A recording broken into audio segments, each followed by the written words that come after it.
우리가 착각하는 것이 바로 그겁니다. 유혹에 빠지는 것은 내가 준비되는 가운데 유혹에 빠지는 게 아니에요. 나도 모르게 유혹에 빠집니다. 그리고 그렇게 모르고 유혹에 빠진 것은 잘못이 아니라는 생각까지도 합니다.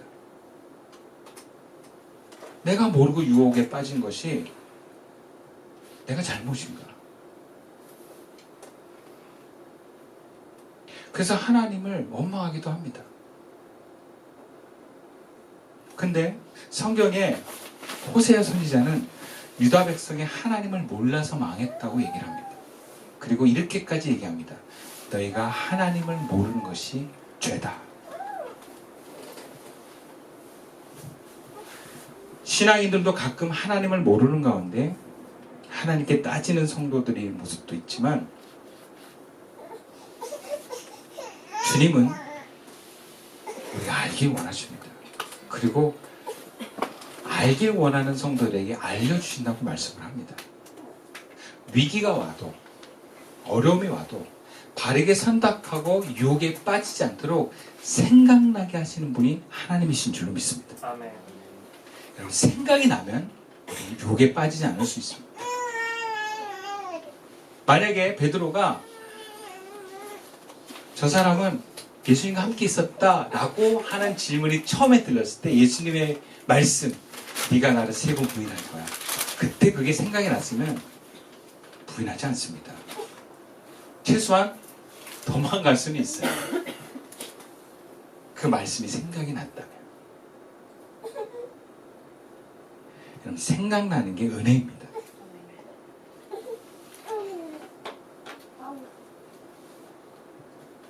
그래서 하나님은 우리에게 은혜를 주시는 하나님께서는 생각이 나기를 원하세요. 신앙이란 하나님을 알아가는 것입니다. 그리고 하나님을 알아갈수록 우리는 하나님의 뜻이 생각나는 사람이 됩니다. 그래서 모른다는 것은 기억에 나지 않는 것이 아닙니다. 모른다는 것은 내 안에 하나님이 없다는 것을 말합니다. 하나님의 말씀이 없는 것을 말합니다. 그리고 말씀이 없고 하나님이 없는 것은 유혹과 고난의 순간에 나를 바르게 인도할 판단도 에너지도 없다는 것을 말합니다. 우리는 주님이 내 안에 없으면서 주님이 내 안에 있다고 착각한다는 사실을 아셔야 돼요. 생각나지 않는다는 것은 그 순간에 주님이 없는 것 같습니다. 말씀이 없는 사람은 유혹에 빠질 수밖에 없습니다. 선택을 잘못할 수밖에 없어요. 오늘 보면 60절에서 62절까지의 말씀인데요. 교독해 봅시다. 베드로가 이르되 이 사람아 나는 네가 하는 말을 알지 못하노라. 아직 말하고 있을 때 닭이 곧 울더라. 주께서 돌이켜 베드로를 보시니 베드로가 주의 말씀 곧 오늘 닭 울기 전에 내가 또 나를 부인하리라 하시니 생각나니 밖에 나가서 심히 통곡하니라. 베드로의 본심은 예수님과 오게도 가고 예수님이 죽으면 함께 죽겠다고 하는 마음입니다. 근데 예수님이 잡혀가고 사람들이 자기를 예수님의 제자로 묶어버려서 그 제자들까지 잡아갈 위기에서는 예수님 말씀이 생각이 안 난 거예요. 여러분 예수님이 언제 얘기했어요? 당일날 얘기했잖아요. 요 바로 전에 얘기한 거잖아요. 근데 생각이 안 나요. 생각이. 여러분 굉장히 신비한 것 중에 하나가 뭔지 알아요? 성도들이 설교 말씀을 듣고 교회를 나갈 때 잊어먹어요. 주님의 말씀이 떠오르지 않는 사람은요 위기의 상황에서 유혹에 넘어집니다.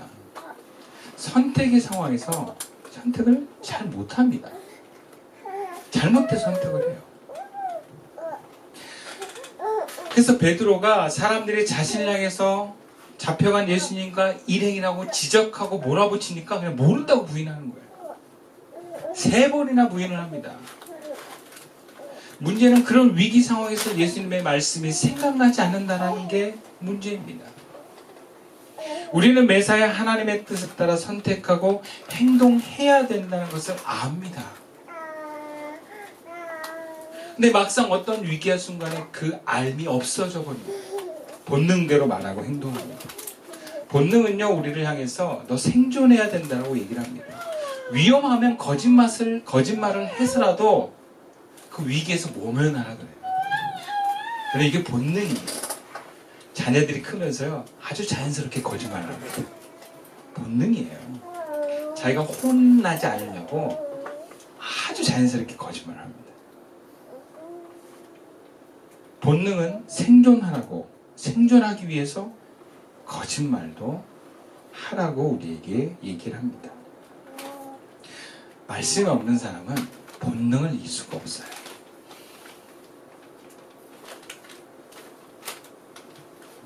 그래서 주님께서는 우리가 본능에 따라 살지 말고 말씀을 따라 살려고 하는 거예요. 그리고 때마다, 순간마다, 기회마다 하나님의 말씀과 하나님의 생각이 떠오르기를 원하십니다. 그래야만 우리가 유혹에도 빠지지 않고 주님의 뜻을 바르게 선택하며 나갈 수 있습니다. 그렇다면 우리는 어떻게 하면 위기와 선택의 순간에 하나님의 뜻이 생각날까? 혹은 하나님의 말씀이 우리에게 들려지는 사람이 될까? 오늘 본문 44절 말씀 우리 함께 읽어볼까요? 시작. 예수께서 힘쓰고 애써 더욱 간절히 기도하시니 땀이 땅에 떨어지는 핏방울같이 되더라.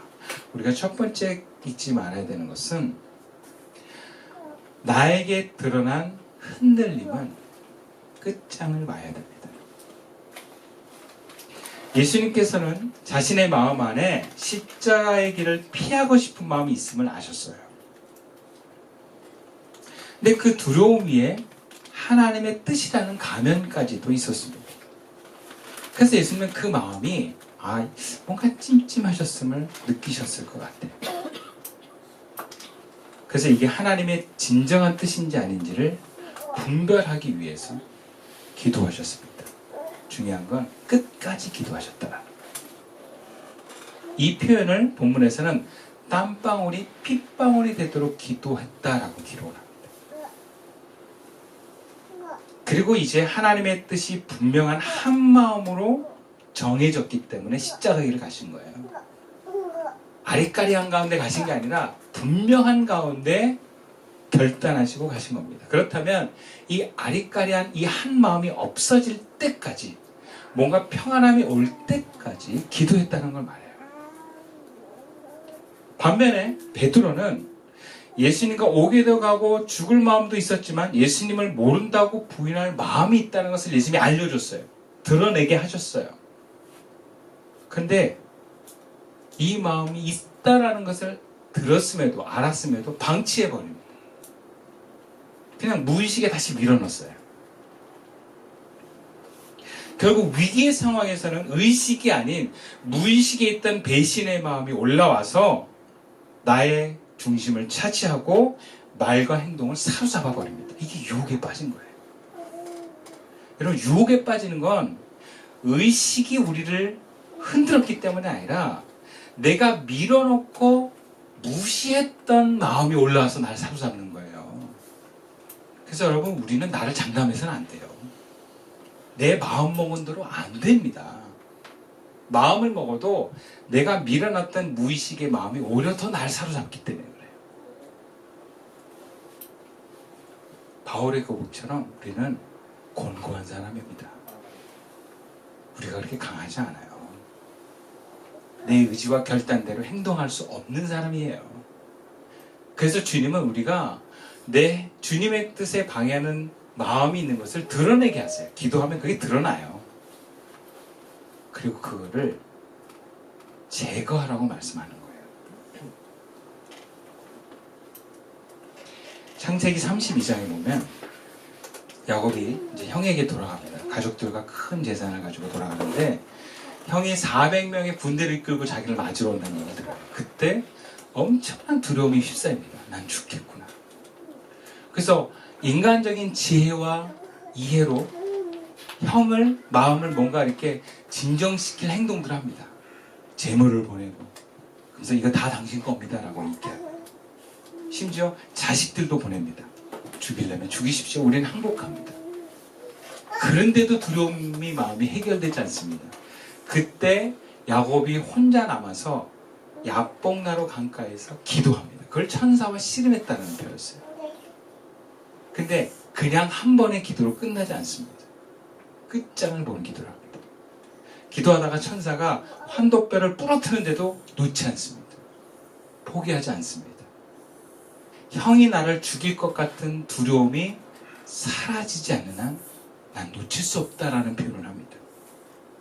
그때 하나님이 이스라엘이라는 이름을 주면서 그를 안심시킵니다. 그제서야 야곱은 편안한 마음으로 형에게 갑니다. 끝장을 본 거예요.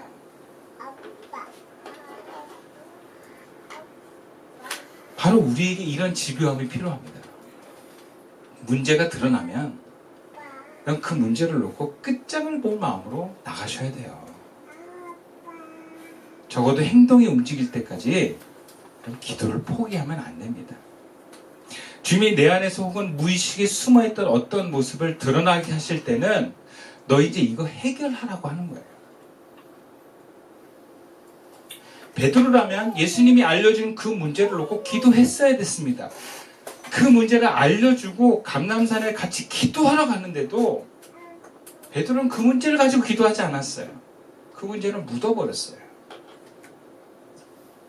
예수님을 배신할 마음이 있는 것을 예수님이 딱 끄집어내 주셨는데 그거 딱 잡고 기도하지 않고 아니야 난 그런 사람이 아니야 라고 묻어버렸습니다. 회피했습니다. 그리고 오히려 내가 원하는 모습으로 상황이 이루어지기를 기도했어요. 여러분, 그것은 주님이 원하시는 기도가 아니에요. 우리가 기도하는 것도 중요하지만 주님이 원하시는 기도를 끝까지 할 수 있기를 축원합니다. 대개 사람들은 자신 안에 자신이 싫어하고 부끄러운 모습이 있으면 회피합니다. 인정하지 않습니다. 기도 제목으로 꺼내지 않습니다. 오히려 잠재의식으로 밀어넣어 버립니다. 여러분, 근데 그건 사라지는 것이 아닙니다. 어느 순간에 불쑥 올라와서 나의 말과 행동과 선택을 주장합니다. 그러나 예수님은 감람산에서 자신의 문제, 마음에서 하나님과 뜻과 다른 그 마음을 놓고 직면합니다. 어떻게 보면 피하고 싶은 마음이 있는 것은 스승으로서 참 모양 빠지는 내용이에요. 아니 그 예수님이 이 잔을 내게서 옮기시옵소서라는 기도를 한다고 모양 빠지잖아요. 안 그렇습니까? 저도 목사된 입장에서 참 모양 빠지는 내 내면의 모습을 봤을 때 기도하기 싫어요. 아 이건 내가 아니야. 내가 이렇다고? 말도 안 돼. 그렇지 않아요 여러분. 다 있어요. 단지 드러나지 않을 뿐이에요. 드러나게 하실 때 기도합시다. 우리는 누가복음에서 바리새인과 세리의 기도를 통해서 자기가 죄인임을 인정하는 세리 기도를 하나님이 들으셨다는 걸 아셔야 돼요. 삶에서 말씀과 공동체 모임을 통해서 내 문제가 드러났다면 여러분 회피하지 말고 기도합시다. 지금 내 잘못된 행동을 이끄는 그 중심의 마음을 드러내게 하셨다면 여러분 이거 해결하셔야 됩니다. 해결하지 못하면 계속해서 내 선택과 행동을 주의 뜻대로 할 수 없게 됩니다. 두 번째로 우리가 말씀이 우리 위기와 선택의 순간에 떠오르는 사람이 되려면 51절 말씀이에요. 함께 읽어볼까요? 시작. 예수께서 일러 이르시되 이것까지 참으라시고 그 길을 만져 낫게 하시더라. 여러분 우리가 주님의 생각과 주님의 말씀이 생각나는 사람이 되려면 이웃을 향한 사랑하는 마음을 포기해서는 안 됩니다. 늘 중심에 뭐가 있어야 되냐? 이웃을 향한 사랑이 중심이에요. 심지어 그 대상이 원수라고 하더라도 사랑을 중심으로 분별하고 이거를 식별할 수 있어야 돼요. 예수님께서 기도를 마치시고 제자들과 함께 있는데 다른 데다가 대제사장과 그의 무리들과 함께 예수님을 잡으러 옵니다. 그러자 예수님 주위에 있던 제자들이 그 상황을 보고 제자 중 한 명이 그 예수님을 잡아가는 일을 막으려고 칼을 휘둘렀는데 그러다가 제사장의 종 귀를 잘라버립니다. 그러자 예수님께서 그 행위를 막으십니다. 그만두어라. 근데 그 다음 예수님의 행위가 굉장히 놀랍습니다. 그 귀 잘린 종의 귀를 다시 붙여주시는 거예요. 자기를 잡으러 온 사람들인데, 나쁜 사람들인데, 자기를 죽이려고 오는 사람들인데, 폭력을 행사하는 사람들인데, 그 잘린 귀를 붙여줍니다. 예수님은 체포를 당하면서도 체포하는 자가 당한 고통을 외면하지 않으십니다. 사랑입니다. 하나님의 말씀이 온전히 머무는 사람은 어떠한 순간에도 이웃을 향한 사랑이 끊어지지 않습니다. 우리는 말씀을 갖고 있다고 자부하는 사람들을 많이 봅니다. 하나님께서 이렇게 말씀하셨다. 하나님이 이렇게 하길 원하신다. 하는데 사랑이 없어요. 우리가 정의라는 잣대를 내세우지만 그것이 하나님의 뜻이라고 내세우지만 그것이 정말 사랑인가라고 생각해 봐야 되는 거예요. 여러분 이것이 예수님과 바리새인의 차이입니다. 바리새인은 하나님의 정의를 외치지만 사랑이 없습니다. 예수님은 하나님의 뜻과 함께 사랑이 사라지지 않습니다.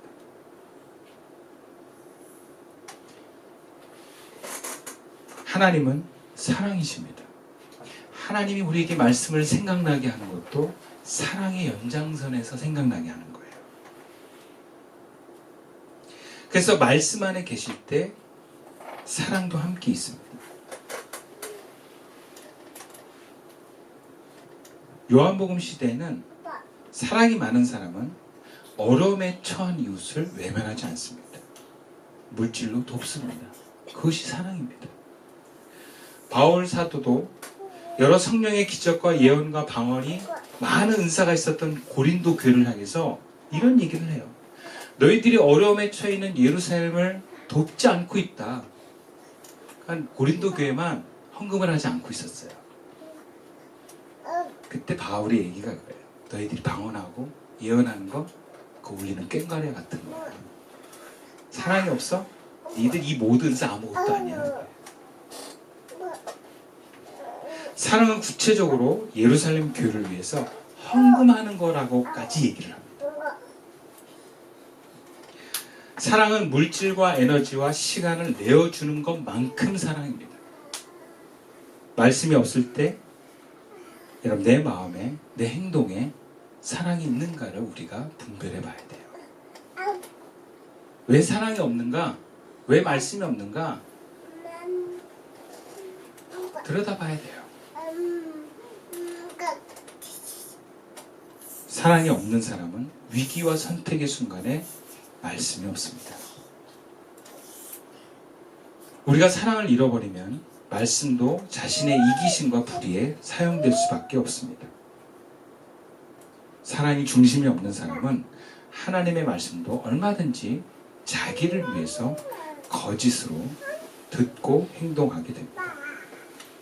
우리가 말씀이 중심이 되어서 유혹에 빠지지 않으려면 늘 우리 마음에 하나님을 향한 사랑과 동시에 이웃을 향한 사랑이 흐르고 있어야 됨을 잊지 않아야 돼요.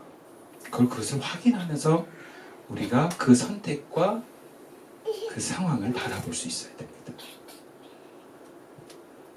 특히 내 행동을 보셔야 돼요. 내 행동은 어디로 향하고 있는가? 내 행동이 이웃을 향한 사랑으로 나가는 행동인가? 아니면 나를 지키고 보호하기 위한 행동인가? 말씀을 마칠게요. 여러분 인생은 선택이라고 얘기를 해요. 그만큼 중요한 순간에 어떤 선택을 하느냐가 망하는 인생 사느냐 복된 인생을 사느냐입니다. 하나님께서는 우리가 그 선택의 순간에 하나님의 뜻 가운데 선택하도록 생각나게 하십니다. 여러분, 이 하나님의 생각이 우리에게 한순간도 끊어지지 않기를 주님의 이름으로 축원합니다. 오직 내 뜻대로 되지 않고 아버지의 뜻대로 되는 저와 여러분, 또 우리 시선교회 될 수 있기를 소망합니다. 기도드리겠습니다.